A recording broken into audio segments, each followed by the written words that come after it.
Today, we're exploring the profound topic of creation in the Bible versus creation in the Gita.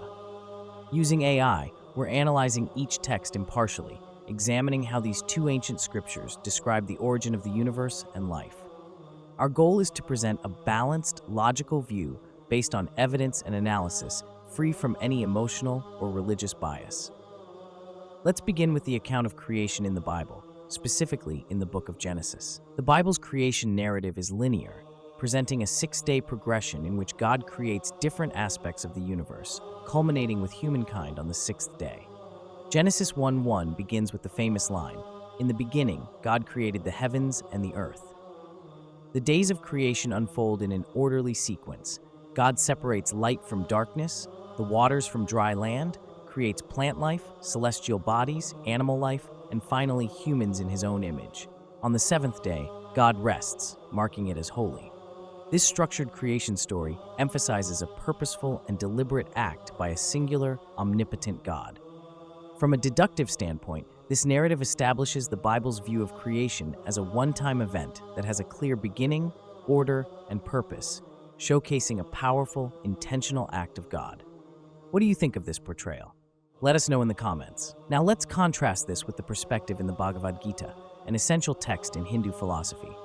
In the Gita, creation is cyclical rather than linear. Hinduism proposes that the universe undergoes continuous cycles of creation, preservation, and destruction. In chapter 8, verse 17, Krishna explains to Arjuna, "By human calculation, 1,000 ages taken together form the duration of Brahma's one day, and such also is the duration of his night." This verse suggests that the universe undergoes immense cycles, each spanning thousands of ages, and that these cycles are repeated indefinitely. Unlike the Bible's singular act of creation, the Gita's description of creation implies a continuous process. The universe is not created once, but is perpetually created, maintained, and dissolved. Inductively, this cyclical concept of creation highlights Hinduism's view of time as infinite and ongoing, with creation as a never-ending process rather than a singular event. Does this concept of endless cycles resonate with you more than the idea of a single creation event? Let's delve deeper into the role of God in each creation story. In the Bible, God is portrayed as a distinct personal being who creates the universe through his words. For example, God says, "Let there be light," and light appears. This act of creation through divine command emphasizes God's sovereignty and control over creation. Humanity is created in God's image, giving a sense of closeness to the Creator while affirming God's authority and transcendence. In the Gita, however, creation is a manifestation of the divine, but doesn't involve a single personal act by a creator. Instead, it is seen as the unfolding of Brahman, the universal, formless essence. Krishna, speaking as an incarnation of Vishnu, explains that he periodically incarnates to restore cosmic balance, but does not act as a singular creator of the universe in the same way.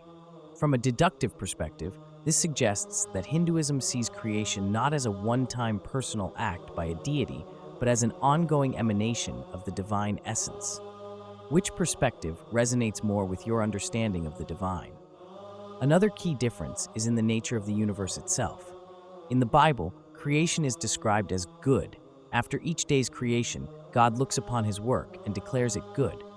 This goodness reflects a divine intention and purpose for creation, establishing a moral foundation. Humanity's role is also to have dominion over the earth, stewarding it responsibly as God's creation.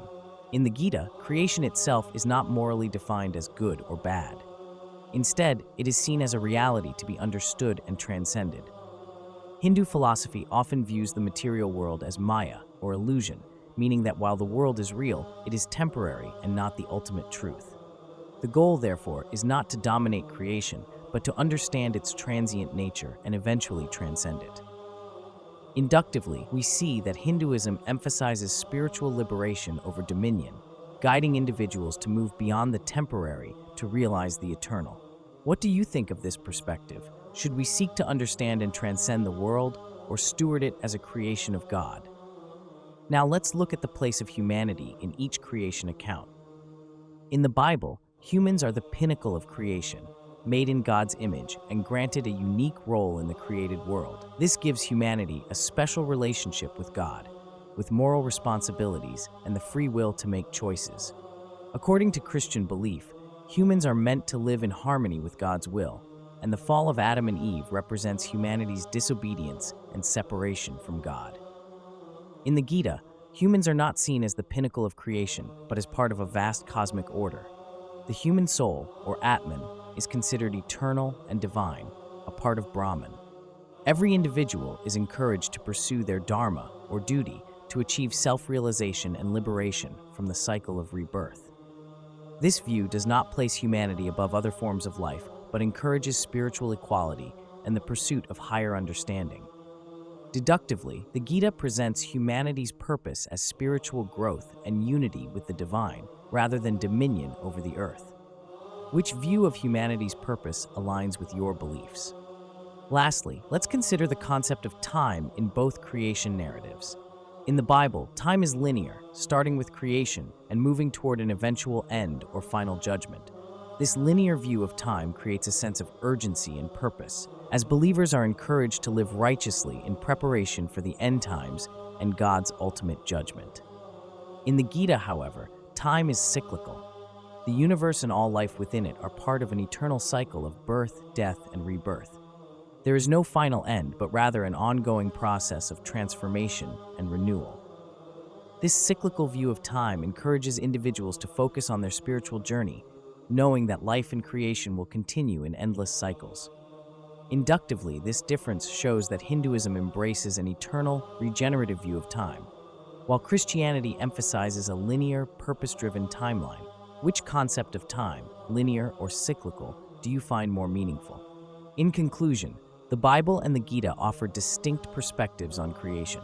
The Bible presents a linear, purposeful act of creation by a sovereign God who creates a world declared as good and places humanity at its center. The Gita, however, describes a cyclical process of creation, preservation, and dissolution, with divinity manifesting as an eternal essence that flows through everything. Each view offers unique insights into the nature of existence, time, and humanity's purpose in the universe. If you found this analysis insightful, please like this video and subscribe for more explorations of the intersection between ancient wisdom and modern understanding. We'd love to hear your thoughts. Which creation story resonates more with you, and why? Drop your perspective in the comments, and if you know someone who'd be interested in this topic, please share this video with them. Thank you for joining us, and we look forward to uncovering more fascinating insights with you in our next episode.